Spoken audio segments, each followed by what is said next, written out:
Hello everyone, this is the Office Mess Dispatch, and today's vlog is all about talking about that cringy vlogger journey aesthetic that I've always kind of like put on the side because I think my own ego wasn't letting me, do what I needed to do or do what I actually felt like doing. And sometimes it's really hard, to like get that cringe feeling off your body and just do what you have to do. I think about what would happen if I would have vlogged the past 10 years. And I think vlogging 10 years is way too much. I mean, you got people like Casey Neistat, burning out after 5 years, and these are some of the best content creators to ever live. So I don't think it's about vlogging for 10 years. It's about maybe documenting, using that word instead of the word vlog, because vlog is a video log, and documenting is more about, really getting into you know, connecting and archiving a set of, situations through photos, through interviews, through conversations. And although this is a log and although this is just a casual video of me here in my office, I do see this whole video as a documentation of my moment in life right now. And I think that I'm excited to just start, sharing more and share more about um, the behind the scenes, which I have done in the past a lot. But at the same time, like when you're first starting out, it's hard to like talk about yourself and talk about where you're at because you're kind of gatekeeping and you're not ready and you're nervous and all this.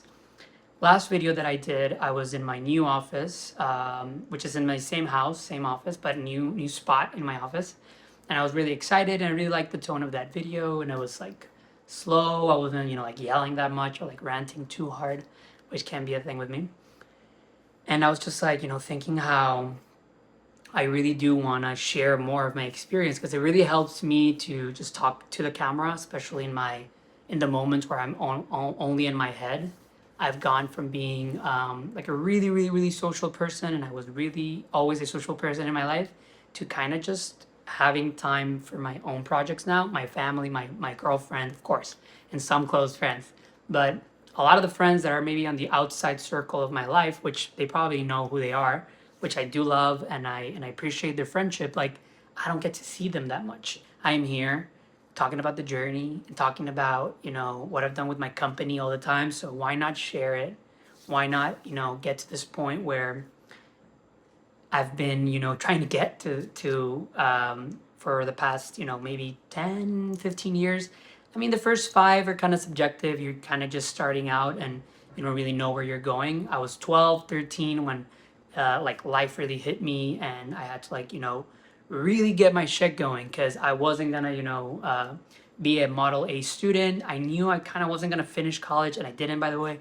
Kind of have already always had that feeling. It was probably my artistic side, really rebellious artistic side that started out, with me through that first, chapter in my life almost 10, 12 years ago. I'm not gonna say 15 because 15 is too much. I was just, starting out. Let's call those first years, the beginning years, So 12 years ago when I was 17, I think, well, that's even longer, no? Because that's 3, 10. Well, that's actually 4. Oh, fuck. So I'm actually, okay, I don't know. My timeline's a little bit fuzzy, but you get it. I think that I didn't realize that I was working towards this point this whole time, and it's just been, I mean, not even that long since I realized that everything that I'd done to this point was just a test, and it was just my portfolio, my school, and I don't think people should go out there, sharing their drafts of when they were in school, share them if you feel comfortable, but don't share those before you get where you want to get, and I shared my whole experience with my family, with my friends, with my past company. I wasn't ready, and I told them that, and I told myself that, and I was, well, I didn't. It's not that like I told them, but I told them through my actions. I think through my immaturity, like that I wasn't ready, and I told them through my excitement, just that nobody really saw it because I was really good, and I'm still really good at talking, and at connecting points and at selling, I don't want to say anything, but I'm a good salesman. So when it came down 12 years ago, 10 years ago to like, launch my first company and do what I did with my career, I think a lot of people either A, didn't care enough to like tell me the truth, or B, were kind of, confused and at the same time, convinced. 'Cause I think I confused and then I convinced people earlier on. And I don't do that anymore. I try to be as clear as possible. I try to go slower. I'm not that anxious to do anything with anybody anymore. And it used to be that because I was trapped, in my head. I was trapped as a 21-year-old trying to do all the editorials I was looking at in Tumblr when I was in photo, in fashion photo, which I still am, but more in that era. Then I, try to replicate so many other things. I was looking at the internet, getting frustrated because I wasn't, being successful maybe at it. And then I was, and then there was these little moments, and again, it can be really subjective. And again, going through this with no teacher, no master, no professors, nobody really to tell me, hey, you're wrong, or hey, you're right.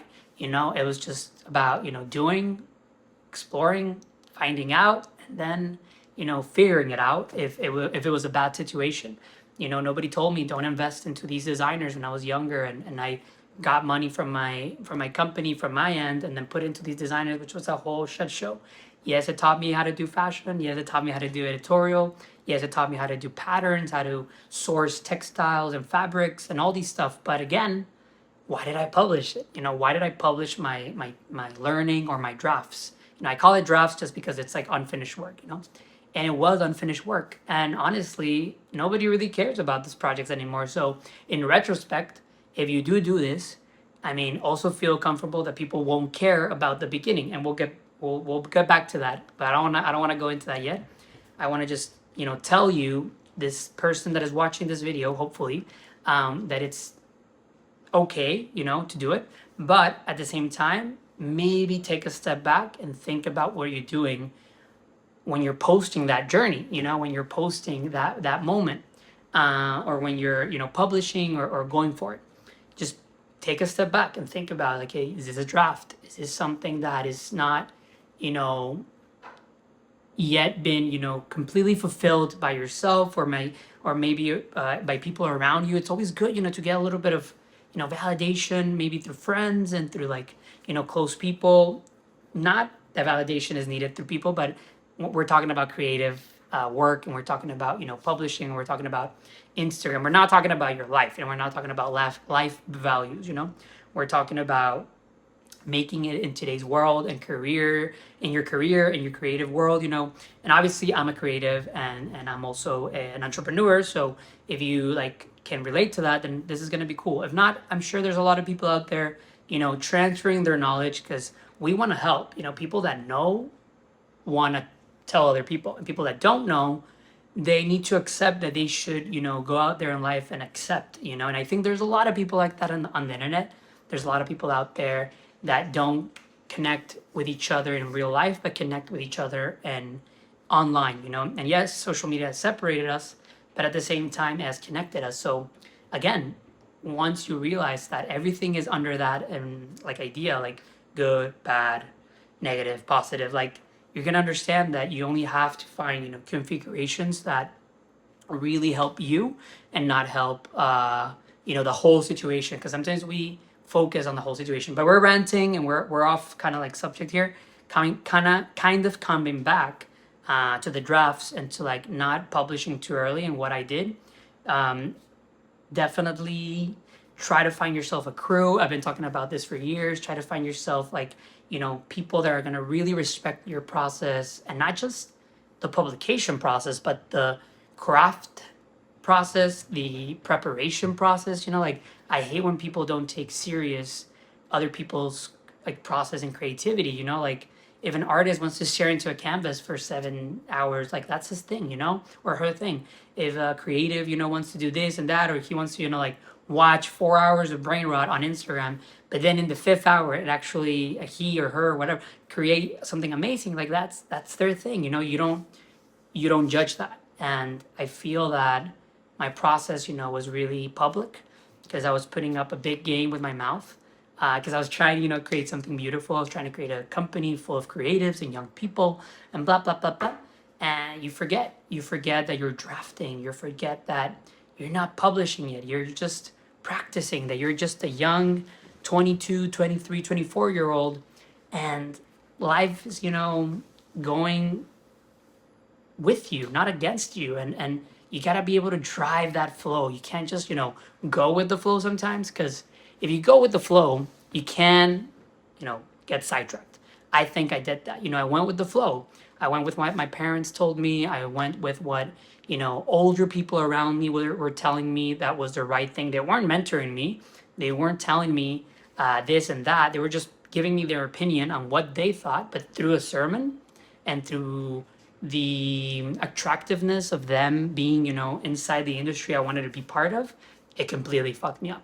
Because you leave that conversation, not really being true to yourself or to what you were doing. So the lesson to be learned is not yours. It's theirs. It's what they told you to do, so it's what the universe is telling them they should do, because they're kind of mirroring themselves, or at least they're telling you what they should have done when they were your age. So again, it's like, the fuck, what just happened? I mean, I was like, going crazy, but I didn't know it. And I've, talked about it so much in the past with my partner, which in a way was like therapy, just her listening to me, that I've kind of like gone over it. And I say kind of, because I mean, I can still get triggered, but in a different way. I'm smiling because it triggers me in a different way, in a sense that, I mean, I'm still alive, and I do have a lot of experience, but it was just that I wouldn't, wish this upon anybody. Truly, like, I wouldn't wish my story or how I got to where I got upon anybody, because it was risky. It was super sketch. I mean, people could have died for sure. We were doing parties and drugs, and we were hanging out with famous people and rich people and all these socialites and nepo babies that, I don't know, it was crazy. Mexico City back in 2016 was not what it was right now, and there wasn't any, like, gentrification. Like, that word wasn't even like in anybody's vocabulary. I think I learned that word when gentrification started happening, which I'm not ashamed of saying,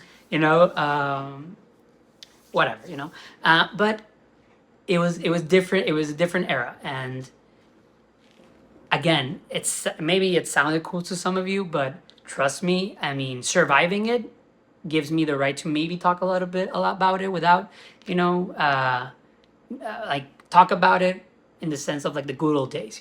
That's like the reward you get when you survive these kinds of ordeals. But trust me, inside and in our voice, when we talk about the past, like when we creatives that talk about the good old days, sometimes that are good old days, I mean, like, good old days in the sense of being free and rebellious, but at the same time, I mean, shitty days, and really, really intense and depressive days, because again, nobody's going to talk about their past in that way, in that sense. So I'm here to tell you that it's really, really hard. I had to do a lot of therapy with myself, with my partner that listened to me, to like really get over it, and again, like, if there would have been a little bit of mentoring like I do today at 31, I'm no longer 21.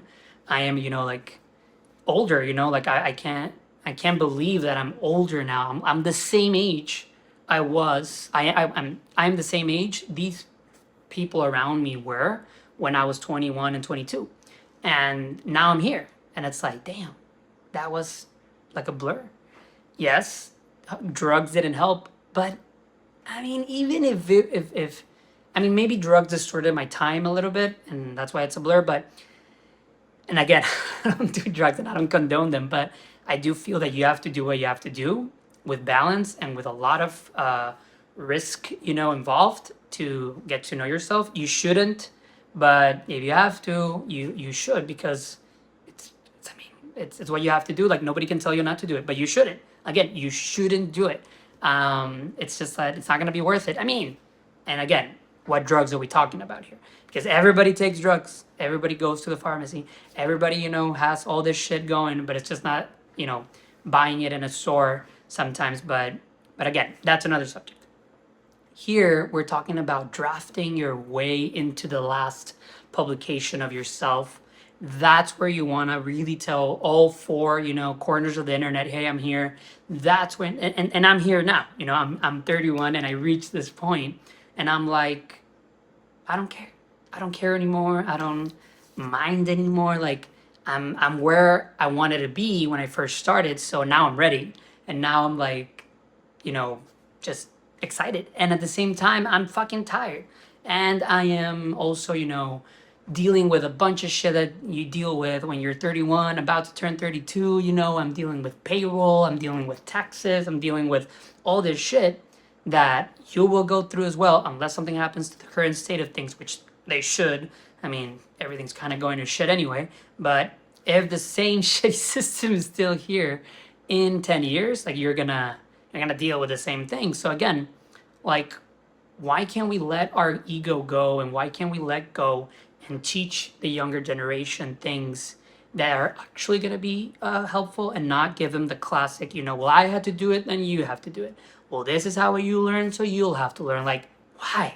The world changed. The world is not the same. We need to update this software. We need to upgrade this software, because if not, I think we're gonna go fucking crazy. I mean, we're already going crazy, with technology, with, I mean, everything that we're doing today, and how society works, and war, and government, and Trump, and this and that. I mean, and here in my own country as well, with Sheinbaum and AMLO and everything. I mean, Jesus Christ, like, it's never ending. So find a new configuration, I mean, for me, my configuration is talking about that shit and then not caring, because honestly, I can't do anything about it. And here in Mexico is even worse. Like, if anybody that is not from Mexico is looking at this video, you don't even understand the level of difficulty to be a content creator in Mexico, to be someone that dedicates himself to this. So as well, this is not an easy route. And again, there's going to be a lot of comments to that, but I don't care.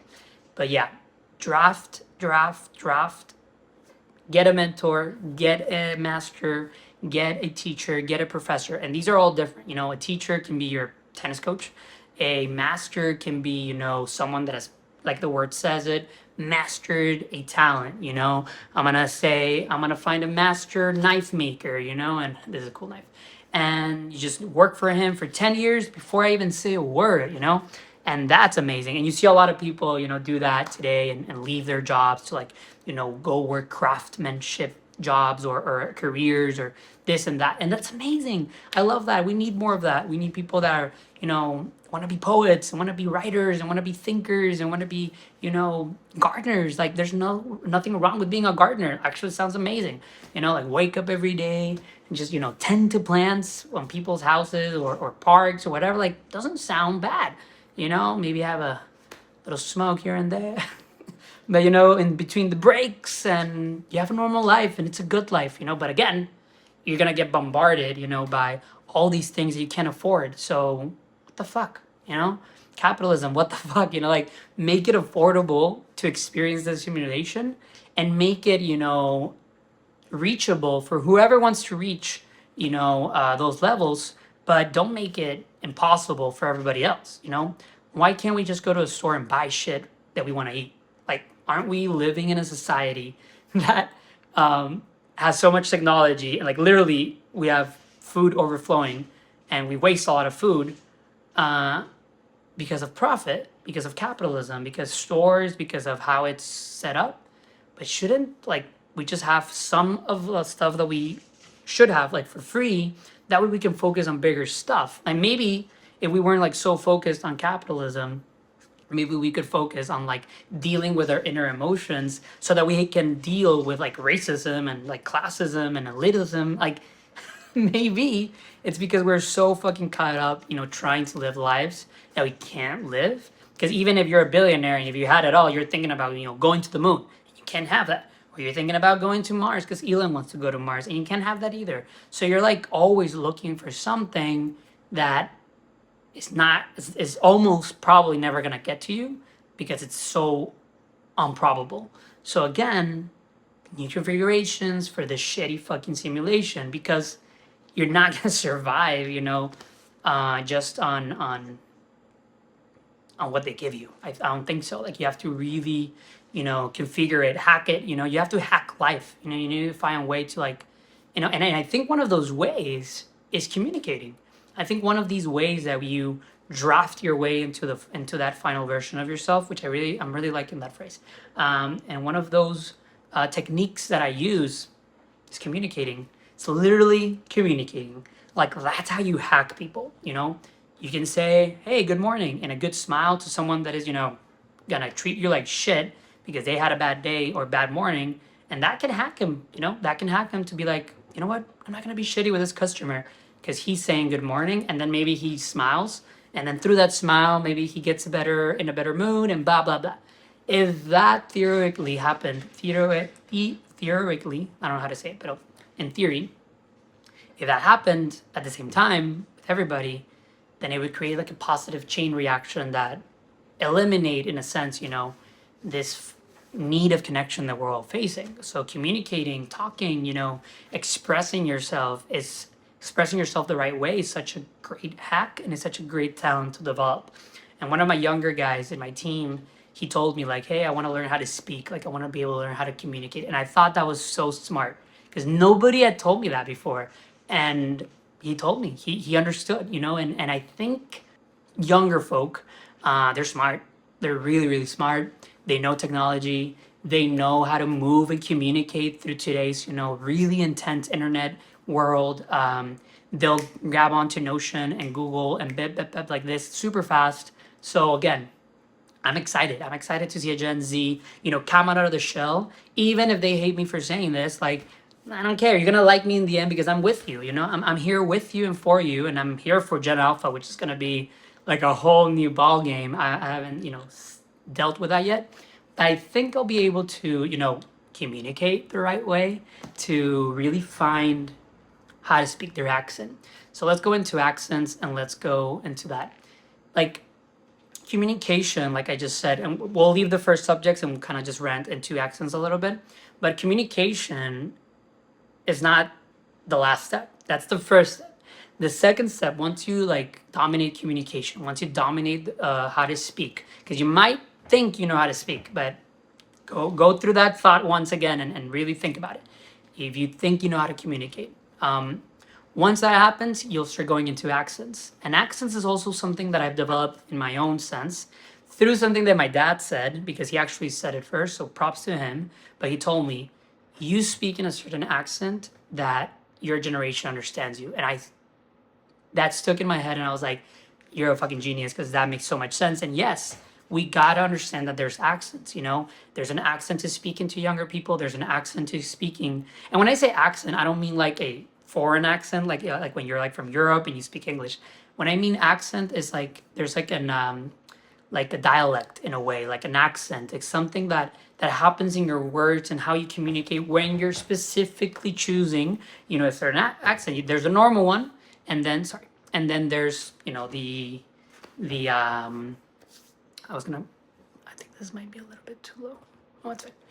And there's a normal accent, and then there's the specific accents that you do for when you need them, in certain situations. And I think that is also something that you should learn. I speak the accent of branding when I'm talking to clients, when I'm talking to people in the fashion industry. Like my communication accent will change towards fashion subjects and brands and designers and that whole lore. So I think we should all learn how to speak in different accents when you're speaking to a younger generation. Like you're not gonna just say like skibbity and riz this and whatever. I mean, that's dumb. That's not what I'm talking about.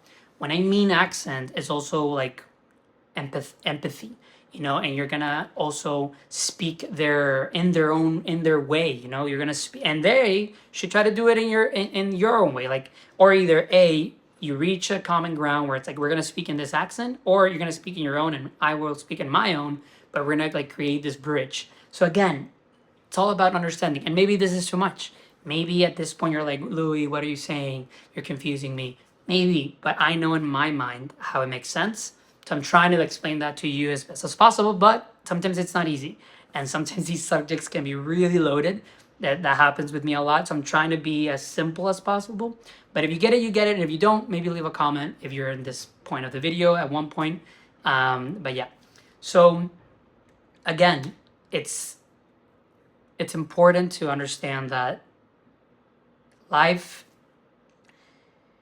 needs to have the right configuration. Sorry, I'm like thinking and going through everything that we said and kind of just like trying to finish this video with, you need to find the configuration that really helps you move forward towards your goal.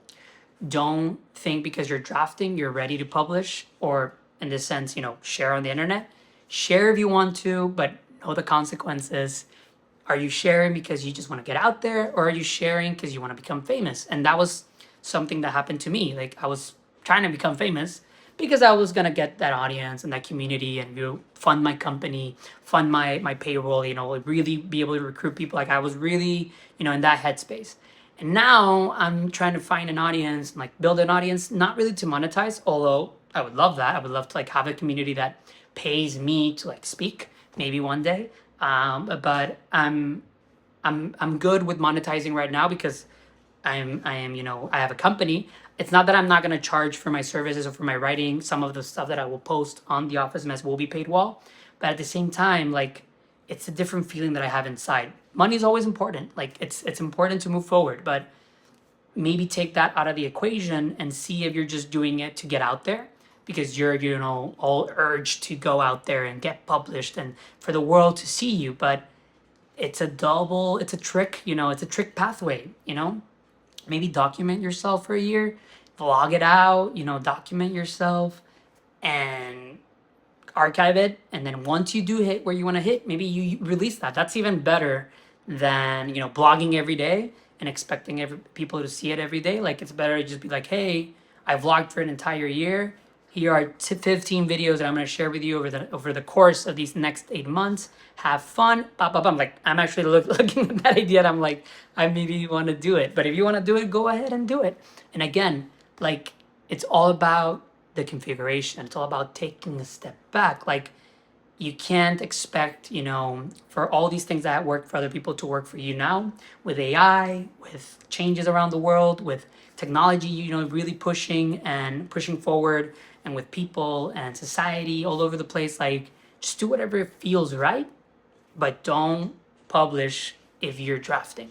So are you drafting or are you ready, And I think I've been drafting for the past 8-10 years.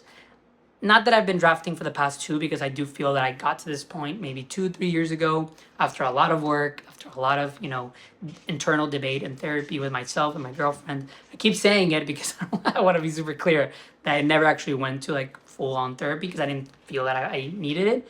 I just needed someone to talk to and work through those feelings.